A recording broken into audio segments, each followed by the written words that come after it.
Congratulations to you. Kakay and Jane. We love you both. God bless you. Yay! Congratulations, Carlo and Jane. I love you both, of course, especially Hiraya. I love you. Congratulations to Kakay and Jane. I love you. Kay, ay, ano kamusta? Ikakasal ka na pala eh. Hindi mo ako nilibre ng ticket, sayang. Gusto ko pa naman makarating dyan. Joke lang. Hindi na talaga pwede, malayo kasi masyado. Okay. Sa inyong pagkasama mag-asawa ay hangad ko lang na magtagal, maging maayos, at sikapin na makasundo mo ang inyong mga in-laws. Importante yan, Toy. Respeto sa biyanan, pagmamahal sa asawa at sa anak. Good because meron ka ng hiraya. Kami ay nananabik na makapiling kayo, pamilya. Sana ay magawa nyo na makapasyal sa Mindoro, na makita nyo naman kami habang malakas pa. Parang maganda na tayo ay nakakapag salamuha pa sa bawat isa na nagkakasiyahan, na hindi yung kami pupuntahan pa lang sa bahay na kami nasa wheelchair na. Dapat habang kami nakakalakad pa, nakapunta pa tayo sa tangke at maligo sa kanal, no? Eh ganun sana magandang experience natin. So see you.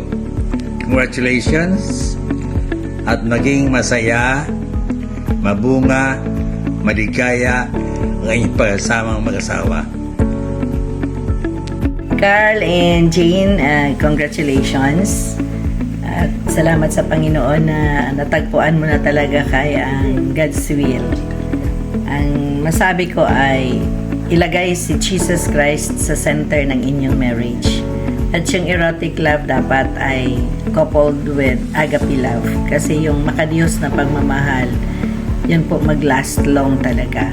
At huwag kaligtaan ang laging magdasal, laging magbasa ng Biblia bilang pamilya kasi yun ang foundation ng ating pamilya. Pag wala po yung pananampalataya sa Diyos, pwede pong ma-fail ang marriage.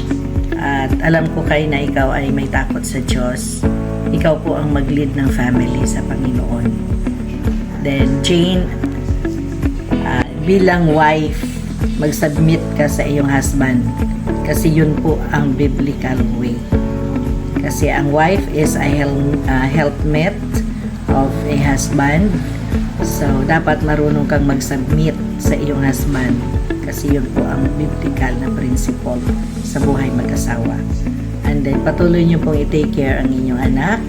We are so happy na may hiraya kayo. Dagdagan nyo pa po habang bata po. Tigil lang sa akin. God bless both of you. Alright. Kai, may last reminder. Mahalin ang pamilya. Ang pag-aasawa, Kai, ay hindi ibig sabihin ay paghihiwalay sa tunay na pamilya. Yes. Ang magulang, kapatid, kamag-anak ay nanatiling kapatid. Pagkakamag-anak, nanatiling relasyon na yan. Sabi ko nga, ulitin ko lang, ang pag-aasawa ay hindi paghihiwalay sa relasyon sa pamilya. Manatili na magmahalan, lalo na ang magulang lumingon. Importante yon. Lumingon sa magulang. Ang kapatid, mahalin. Hindi ibig sabihin na sa bagay ng mga pinansal, hindi. Ang iyong damdamin ay huwag nawawala at hindi kumukupas. Andyan lagi yan, ang pag-ibig na hindi kumukupas, hindi nagbabago. Kaya itong ganitong ginagawa natin, lagi natin gawin ito. We have to get in touch with each one through this kind of platform.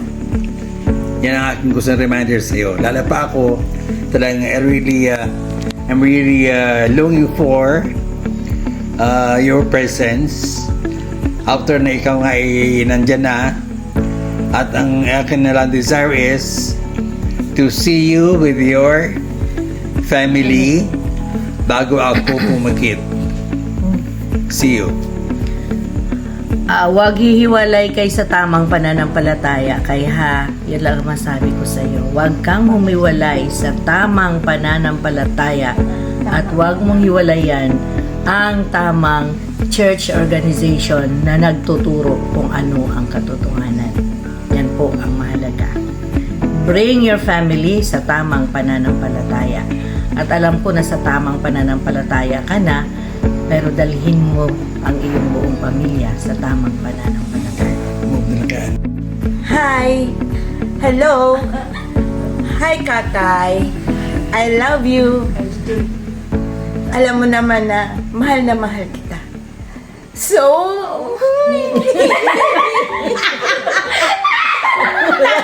Huwag mag-iyak. masaya ko na magkaroon ka na ng sarili mong pamilya, Kay. Pero siyempre, kahit pa paano, nararamdaman ko na magkakaroon ka rin ng sariling pamilya at saka hope na ito ay talagang paninindigan mo. At saka, alam mo naman, Kay, ako ay isang mapagmahal na auntie, na tita. Kaya, natouch ako ng gusto kasi hindi ako makarating sa'yo. Sa iyong kasal, ikaw lang ang kinasal na pamangkin ko na hindi kami makakarating. Kaya, parang masakit na hindi ka namin makita. Nalulungkot kami na hindi ka namin makita na ikaw ay ikakasal. Pero ganun pa man, hope na maging masaya ka sa iyong sariling pamilya, sa magiging pamilya mo. At kay Jane naman, Jane, sana magsama kayo ng mahabang panahon at magmahalan kayo ni Kakay, alang-alang kay Hiraya. About Hiraya, mahal na mahal namin ang aming apo. I love you, Kakay and Jane. God bless.